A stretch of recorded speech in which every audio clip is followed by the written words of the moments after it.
दोस्तों नमस्ते, वनक्कम, नमस्कारा, केम छो, सत श्री अकाल एंड जय श्री राम।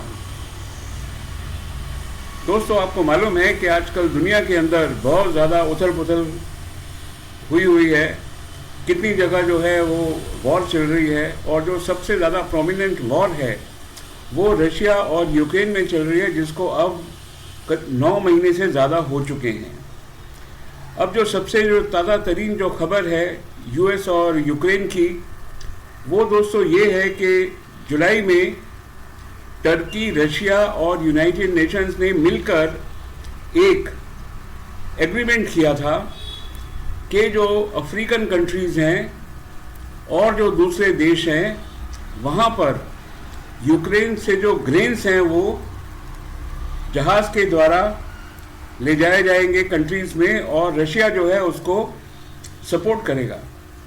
तो ये जो था एक एग्रीमेंट हुआ था जुलाई के अंदर, और ये जो एग्रीमेंट जो जुलाई के अंदर हुआ था, ये इसको 19 नवंबर तक इन फोर्स रहना था।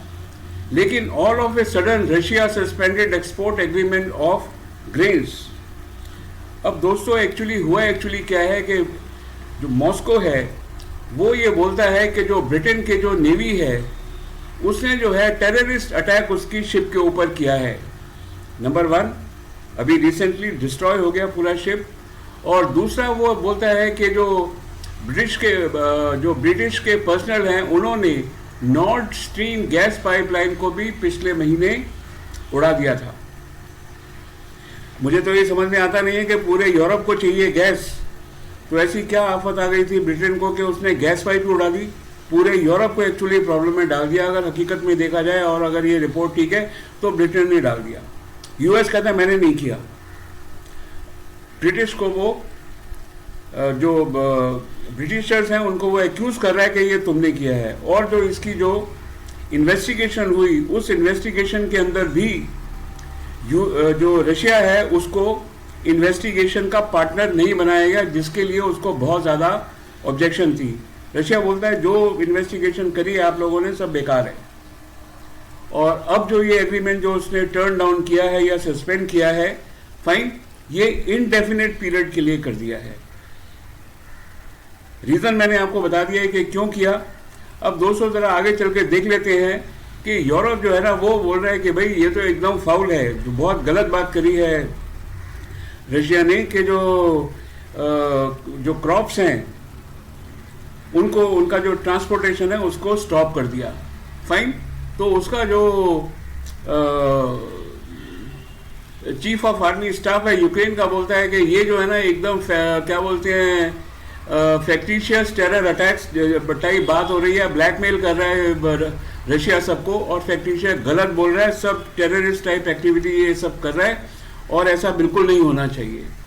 जो एक्सपोर्ट डील है वो 19 नवंबर तक जो है लागू थी, उसको लागू रहना चाहिए। फाइन, और जो है इसके साथ यूक्रेन के साथ जितने जो नेटो के देश हैं, वो नेटो के देश भी जो है ना एकदम उसके साथ ही गाना चालू कर दिया, और बोलते हैं कि रशिया को चाहिए कि भाई अपना जो डिसीजन है रिवर्स करे। क्यों भाई, तुम तो सब मिलके रशिया को ठोकोगे, उसके ऊपर सैंक्शन लगाओगे, ये नहीं करना वो नहीं करना। अरे तुम्हारे पास है ही क्या? टॉयलेट पेपर तो है नहीं तुम्हारे पास, वो भी तुम रशिया से एक्सपोर्ट करते हो। सर्दी आने वाली है, यूरोप को समझना चाहिए, नेटो कंट्रीज को समझना चाहिए, सर्दी आने वाली है, तुम्हारे पास लकड़ियाँ भी देने को नहीं है उनको, ताकि उसको जलाकर कम से कम सर्दी में बचाव कर लें। वहाँ -30 डिग्री सेंटीग्रेड जो टेम्परेचर है यूरोप में हो जाता है कई कंट्रीज़ के अंदर, लोग जो है ना फ्रीज हो जाएंगे। लेकिन मैं ये बोलता हूँ कि भाई ये तो गलती जो है बिल्कुल यूरोप जो है, जब तुम्हारे पास अपने पास रिसोर्सेज नहीं है एग्जिस्ट करने के लिए, तुम रशिया से पंगा क्यों ले रहे हो?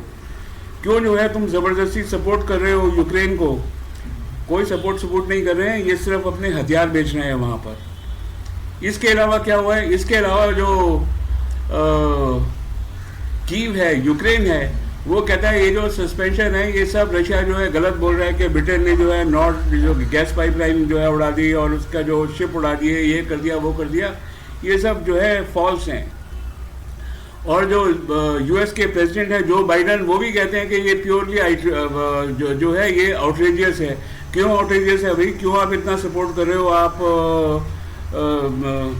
यूक्रेन को, क्यों आपने इतना जो है मतलब अपना माल बेच बेच के बलि का बकरा बनाया। दुनिया जानती है कि यूक्रेन को बलि का बकरा बना दिया, और यूक्रेन के जो प्रेसिडेंट है उसको समझ नहीं आ रहा, कि तबाही के बाद भी समझ नहीं आ रहा कि इसको रिकंस्ट्रक्ट करने में कितना टाइम लगेगा। आप ये देखिए जितना उसने वेपन सप्लाई किया है यूक्रेन को, अमेरिका ने और कंट्रीज को, जब वो पैसे मांगेंगे इससे वापस तो कहाँ से देगा यूक्रेन। 100 साल लग जाएंगे इसको इसकी भरपाई करते करते। बहरहाल अब सिचुएशन जो है ना वो तो एकदम अलग है। और जैसे मैंने थोड़ी देर पहले बोला कि जो डील थी इसको 19 नवंबर 2022 तक लागू रहना था, और इसके बाद जो एग्रीमेंट हुआ था टर्की में, यूनाइटेड नेशंस के एग्जीक्यूटिव में और रशिया में, कि इसके बाद भी इसको चालू रखेंगे, लेकिन रशिया ने तो इनकी पहले ही धुलाई कर दी। अब देखते हैं कि जो यूक्रेन है उसके साथ प्रॉब्लम क्या है। यूक्रेन बोल रहा है कि भाई हमारे 218 शिप्स जो है ना वो फुल्ली लोडेड हैं, इन्वॉल्व है इसके अंदर, और जो 22 जो शिप्स हैं लोडेड शिप्स हैं वो एयरपोर्ट के ऊपर खड़े हुए हैं। 95 शिप्स जो हैं वो चले गए हैं लेकिन बीच रास्ते में हैं, और 101 जो शिप्स हैं they are awaiting for the inspection and clearance. यानी कि मतलब ये है कि जो रशिया है इसने टोटल जो ब्लैक सी है, कब्जा है उसके ऊपर उसका, उसने पूरा जो आना जाना है शिप्स का, ग्रेन का जो है वो बिल्कुल ब्लॉक कर दिया है, उसने सभी कुछ ब्लॉक कर दिया, ये ग्रेन क्या। और इसके अलावा जो है ऐसी खबर भी साथ में है कि 40,000 टन ग्रेन जो था वो इथोपिया का था, और ये जो एयरपोर्ट के ऊपर ही पड़ा है ये भी ब्लॉकेट की वजह से जा नहीं सका है। आप देख रहे हैं कि रशिया का एक जो रशिया है ये सब मिलकर रशिया को ठोक रहे थे, और अब रशिया जो है वो खड़ा हो गया अपने पैरों पे। एक उसने ब्लॉकेट किया है, इसकी वजह से एक्चुअली ये सिर्फ ये जो यूक्रेन या ब्रिटेन या ये कंट्रीज इसके चक्कर में नहीं आएंगी, पूरी दुनिया इसके चक्कर में आ जाएगी। आगे देखते हैं। सबसे बड़ा जो नुकसान हो रहा है ब्लॉकेट का वो यूक्रेन को ही हो रहा है। क्यों? क्योंकि उसको फॉरेन करेंसी डॉलर में चाहिए, जो कि वो अगर वो ये माल नहीं भेजेगा he will have currency loss, उसको डॉलर नहीं आएंगे, पेमेंट कहाँ से करेगा, अपना जो स्टेट का जो खर्चा है वो कहाँ से चलाएगा वो। यूक्रेन जो है, देखिए मैं आपको बताऊं, ये यूक्रेन नहीं है, यूक्रेन और रशिया टुगेदर हैं वर्ल्ड को 30% वीट सप्लाई करते हैं, सनफ्लावर ऑयल 75% वर्ल्ड को सप्लाई करते हैं, मेज जो है 15% करते हैं, और जो जौ है 29% करते हैं। तो हकीकत में दोस्तों ये था कि भाई रशिया से सप्लाई का जो है प्रॉब्लम हो रहा है, इसलिए यूक्रेन से मैक्सिमम सप्लाई जो है वो करी जाएगी। लेकिन जो ये एग्रीमेंट है रशिया ने यूरोप को और अमेरिका को घुटने पे लाने के लिए ये जो है बिल्कुल एग्रीमेंट को सस्पेंड कर दिया है, या फिलहाल के लिए तोड़ दिया है। अब इसका क्या होगा? इसका होगा ये कि फिर एक बारी मीटिंग होगी, इसके अंदर फिर वो बोलेंगे कि मेरी सैंक्शन, रशिया बोलेगा मेरी सैंक्शन हटाओ, ये करो वो करो, नहीं तो ना तो तुमको गैस दूंगा ना तो, और ना यहाँ से खाना जाएगा। अभी इसके अंदर जो है इंडियन मीडिया है वो क्या बोल रहा है? इंडियन मीडिया बोल रहा है कि millions of tons of grain is stuck in the Black Sea, जो कि हमने देखा है। Supplies are mainly for African countries, Ethiopia, Sudan वगैरह जैसी जो बहुत ज़्यादा गरीब कंट्रीज हैं उनके लिए था। लेकिन अगर 30% वीट जो है यूक्रेन और रशिया सप्लाई करता है तो पूरे वर्ल्ड को करता है, बहुत ज़्यादा होता है भाई वो। Blocked will leave millions of people Hungary. अब तुमको हंगरी याद आ रहा है कि लोग हंगरी होंगे। जब रशिया पे हमला किया था तो किसी को याद नहीं आया था कि भाई इसका फ्यूचर कॉन्सिक्वेंसेस क्या हो सकते हैं। और ऐसी बात नहीं है कि लोगों को पता नहीं था, मेरे जैसे आदमी को भी पता था कि दिसंबर में जब -30 डिग्री टेम्परेचर होगा और कुछ वहाँ रशिया से नहीं जाए रशिया से और यूक्रेन से नहीं जाएगा तो क्या हालत होगी लोगों की। अभी इनको मिलियंस बोल रहे हैं कि हंगरी जाएंगे। यूक्रेन ने ट्राई किया कि रोड और ट्रेन से भी भेजे, लेकिन उस पर एक्सपेंस इतना आ रहा है कि वो फिजिबल नहीं हो रहा। और 40,000 टन बॉन्ड फॉर इथोपिया जो है वो अभी भी यूक्रेन में पड़ा हुआ है। अब ये सब चीज़ अगर आप देखिए तो रशिया जो है ना, ये चाहता क्या है, वो ये चाहता है कि ये जितनी भी जो यूरोपियन कंट्रीज़ हैं, 17 यूरोपियन कंट्रीज़ हैं और एक यूएस है और उसके 2-4 चमचे इधर उधर होंगे, इनके घुटने टिकवा दूं मैं। तो उसने वॉर किस पे छिड़ी हुई है? एनर्जी के ऊपर। गैस बंद कर देगा, ये लोग फ्रीज हो जाएंगे सबके सब -30 डिग्री टेम्परेचर के ऊपर, कुछ नहीं है इनके पास। फूड उसने रोक दिया। यूक्रेन की इंफ्रास्ट्रक्चर पे वो लगातार बॉम्बिंग कर रहा है, सब पावर हाउस उसने उड़ा दिए, रेलवे ट्रैक्स उड़ा दिए, और जहाँ जहाँ ऑयल इंस्टॉलेशन थी सब उड़ा दिया उसका जो। और तो इंफ्रास्ट्रक्चर के ऊपर जो वो है, और फिर जो कन्वेंशनल वॉर जो है, कन्वेंशनल वॉर तो वो लड़ गया है। तो इसमें ऐसा लगता है कि शायद अगले 1 महीने के अंदर या 1.5 महीने में या by December something must happen, because Europe can not exist without energy, world can not exist without food. और ये जो वॉर है, अमेरिका को कहीं ना कहीं इसको कंट्रोल करना ही पड़ेगा। और जो पुतिन है, रशियन प्रेसिडेंट है, उसने अपना सॉरी जो कार्ड है वो बहुत बढ़िया तरीके से खेला है। कई कंट्रीज, इवन इंडियन मीडिया भी जो है वो बोल रहा है कि पुतिन ने कोई गलती नहीं करी है। You will box him from everywhere. 500 तुमने सैंक्शन लगा दिए हैं। अरे जब तुम्हारी औकात नहीं है सैंक्शन लगाने की, तुमको खुद को प्रॉब्लम हो जाएगी तो क्यों लगाते हो सैंक्शन उसके ऊपर? एक यूक्रेन को बचाने के लिए पूरा यूरोप डिस्ट्रॉय हुआ है, पूरा वर्ल्ड डिस्ट्रॉय हुआ है। आगे चल के देखते हैं कि जो शेयर मार्केट करेंसी जो है ना, ये ऑलरेडी जो है 15 to 50% जो करेंसीज हैं वो ऑलरेडी फॉल हो गई हैं। जापान की currency is down by 50%, pound against dollar is down by about 18% today. और जो फूड इन्फ्लेशन है यूएस के अंदर 8.2% बढ़ के हो गई है, जो कि 1.5% होती थी। जर्मनी में 10.4 है, इटली में 11.9 है, रशिया के अंदर 7.5% है, और ब्रिटेन के अंदर 11.01% फूड इन्फ्लेशन है। आप बताइए, सब जगह फूड इन्फ्लेशन बढ़ जाएगी और कीमतों की चीज़ें बढ़ जाएंगी, तो भाई जो दुनिया के अंदर इम्पैक्ट तो पड़ेगा कि नहीं पड़ेगा? इससे क्या होगा? जब ये फूड इन्फ्लेशन बढ़ेगी, ये जो जितनी भी मतलब कंज्यूमिंग आइटम्स हैं सबकी कीमतें बढ़ जाएंगी, तो शेयर मार्केट जो है this will actually come down. ये जो असर है ये सिर्फ यूक्रेन का और रशिया का नहीं है, it is actually impacting the entire humanity.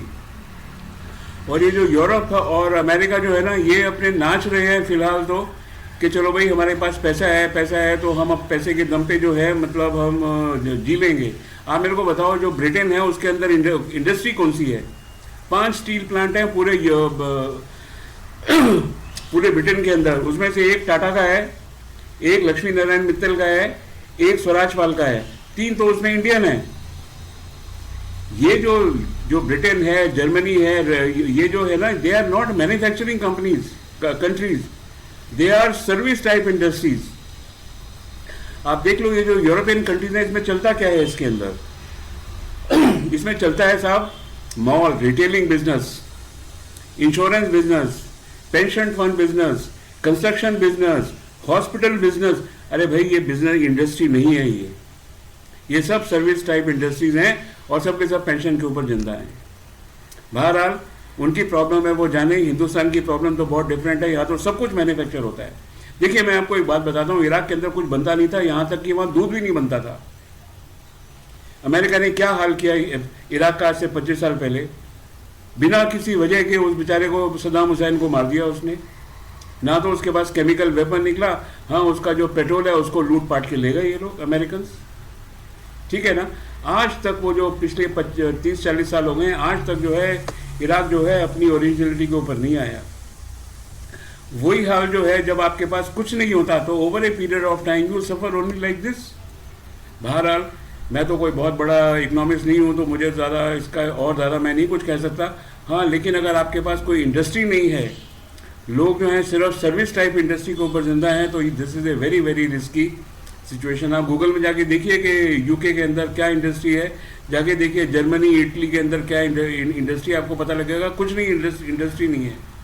छोटे मोटे कहीं मतलब 4 कार के कारखाने हैं वो भी बाहर वालों ने आके लगाए हुए हैं, स्टील के 5 कारखाने हैं वो भी बाहर वालों ने आके लगाए हुए हैं, जो भी कुछ है बाहर वालों ने लगाए हुए हैं। और ये लोग वहाँ पर जाके जो है सिर्फ ब्रिटिशर्स नौकरियाँ करते हैं वहाँ पर। I am not against any country, लेकिन मुझे इस बात का दुख ज़रूर होता है कि भाई ये मेरा अपना ओपिनियन है, हो सकता है आपका ओपिनियन ना हो, कि एक कंट्री, एक रशिया को ठोकने के लिए 18 कंट्रीज साथ में जुट गई हैं। और किसके लिए? यूक्रेन के लिए, जिसको उन्होंने काट काट के उसके टुकड़े कर दिए हैं। पता नहीं जो है कब वो यूक्रेन जो है वो अपने एक अच्छा खासा खुशहाल शहर बनेगा। दोस्तों ये मेरा ओपिनियन है, हो सकता है मैं एकदम गलत हूँ, आप अपना ओपिनियन रखिए। ये जो मेरा वीडियो है इसको लाइक करिए, शेयर करिए, सब्सक्राइब करिए, डाउनलोड करके इसको शेयर करिए और बताइए मुझे कि मैंने जो आपको जो फिगर्स दी हैं, हाउ वाज द वीडियो।